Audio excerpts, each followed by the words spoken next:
पवित्र पावन चतुर्वेद सप्तम यज्ञ को कर रहे हैं।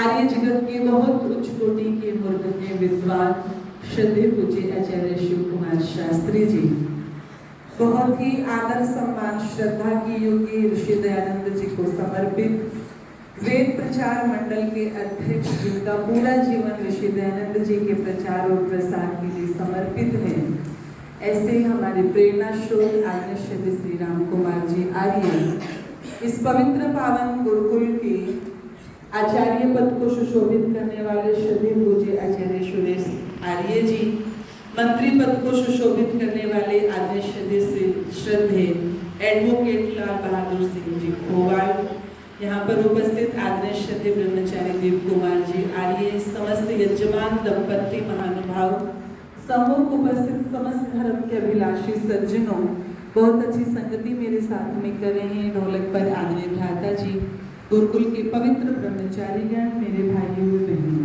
आइए, बहुत ही सीमित सा समय है। विजयानंद जी की पंक्तियां मैंने आप लोगों के मध्य में सुनाई कि गिरते हैं जब विचार तो गिरता है आदमी, और उठते हैं जब विचार तो उठता है आदमी। और अंत में उन्होंने बहुत सुंदर दो पंक्तियां लिखी कि रुकने से सांस कोई भी मरता नहीं विजय, और जब मरते हैं विचार तो मरता है आदमी, मरता है आदमी।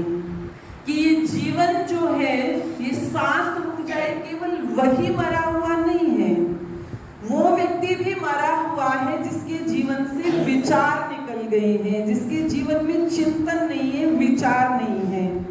प्रातःकालीन सभा में पूज्याचार्य जी ने एक बात कही कि वेद कहता है मनोभाव, हम मनु बन जाएं, हम विचारशील बन जाएं, हम ऐसे मनुष्य बने जो विचार करने वाले हों। और मैं आपसे ये प्रश्न पूछूं कि यदि आज से हम 30-40 साल पहले के समय को देखें, वो लोग भी यहाँ पर बैठे हैं और वो पीढ़ी भी यहाँ पर बैठी है जो वर्तमान समय को जी रही है और उसी के अनुसार अपने जीवन को चला रही है, उन दोनों समय को हम यदि कंपैरिजन करके देखें और ये पूछे कि आपका समय अच्छा था या जो वर्तमान समय में चल रहा है ये समय अच्छा है, तो सहसा मुख से निकल जाता है कि जो पहले का समय था वो ज्यादा अच्छा था। और यदि हम देखें, ना इतनी सुख सुविधाएं थी जो वर्तमान समय में है, ना वो साधन थे उस समय जो आज हैं, इतने भोग के साधन नहीं थे जो आज है, लेकिन फिर भी व्यक्ति कहता है कि वो समय ज्यादा बढ़िया था। भले ही वो लोग उतने पढ़े लिखे नहीं थे जितने आज हैं, वो अनपढ़ होते हुए भी विचारशील थे, वो चिंतनशील थे। आज हम पढ़े लिखे होकर के भी विचार नहीं करते, चिंतन नहीं करते। एक छोटा सा उदाहरण आप सभी अपने जीवन में उसको देखते भी होंगे कि पहले की माताएं जो घी बेच करके, दूध बेच करके अपने जीवन को चलाती थी, वो समय आपने देखा होगा। और यदि उस माता जी के पास में आकर के उसकी कोई सखी ये कह देती थी ना कि बहनी, जो तुम दूध बेच करके अपना घर चला रही है, इस दूध में थोड़ा पानी मिला दिया कर, पानी मिलाएगी तो दूध बढ़ जाएगा, दूध की मात्रा बढ़ जाएगी, लेने वाले लोग बढ़ जाएंगे और तेरे घर में जो पैसों का संकट है वो थोड़ा कम हो जाएगा।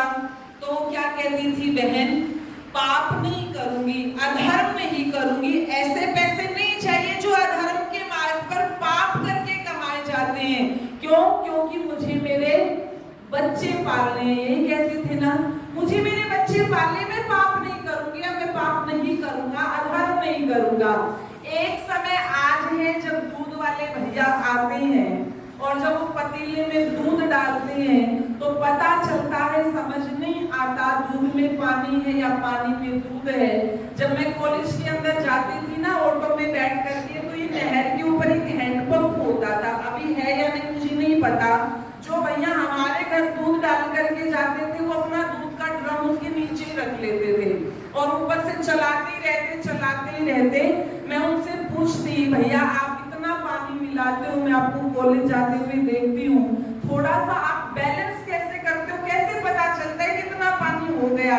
तो क्या कहते थे, बहन जी क्या करें, इतनी महंगाई बढ़ गई है, इतनी महंगाई बढ़ गई है, पाप करना पड़ता है, ये अधर्म करना पड़ता है। क्यों? क्योंकि मुझे मेरे बच्चे पालने हैं। वो अनपढ़ रह करके भी ये बात कह रही थी, पाप नहीं करूंगी, अधर्म नहीं करूंगी, क्योंकि मुझे मेरे बच्चे पालने हैं। और उस समय तो 3-3, 4-4, 5-5 बच्चे होते थे। आजकल के पढ़े लिखे जिनके 1-1, 2-2 बच्चे हैं, वो कह रहे हैं पाप करना पड़ रहा है, अधर्म करना पड़ रहा है, क्योंकि हमें हमारे बच्चे पालने हैं। ये जो अंतर है, ये अंतर किसकी वजह से है? ये अंतर विचारों के कारण है। जीवन के अंदर जो परिवर्तन आता है वो विचारों से आता है। ऋषि दयानंद ने शिवरात्रि की घटना देखी, क्या हमने नहीं देखी शिवरात्रि की घटना? क्या हमने शिव जी की मूर्ति के ऊपर चूहों को उछल कूद करते नहीं देखा? क्या हमने चूहों को प्रसाद खाते नहीं देखा? हमने तो कुत्तों को भी देखा है देवी देवताओं की मूर्तियों को चाटते हुए। लेकिन हमारे अंदर तो वो विचार, वो जिज्ञासा जागृत नहीं होती जो छोटे से 14 वर्ष के बालक मूलशंकर के अंदर हो गई।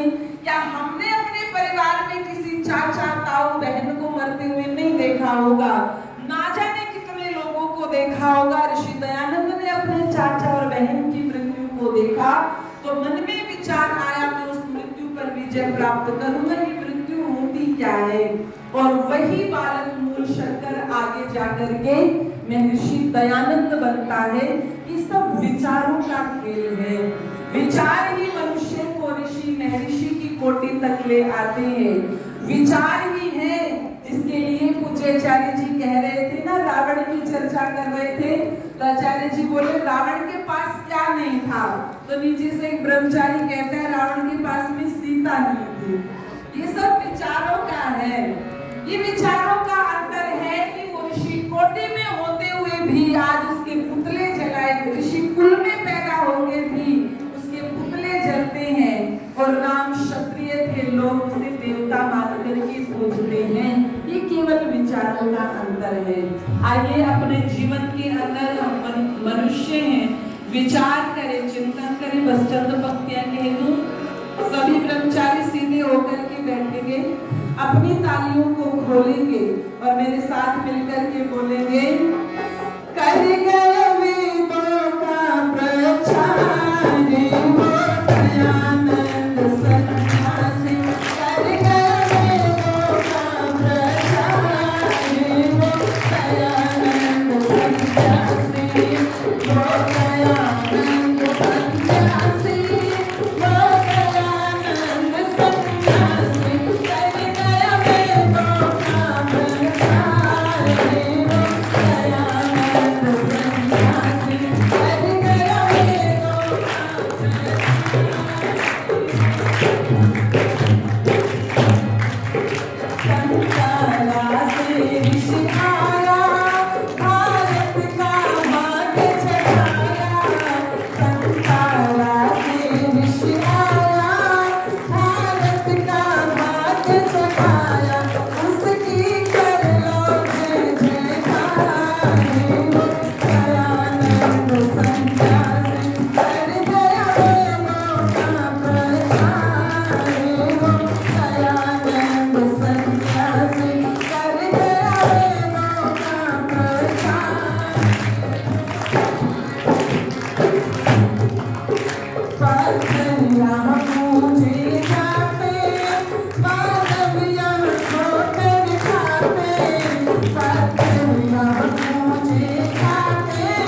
आगे आने की राशि देकर के आशीर्वाद देने बहुत बहुत धन्यवाद।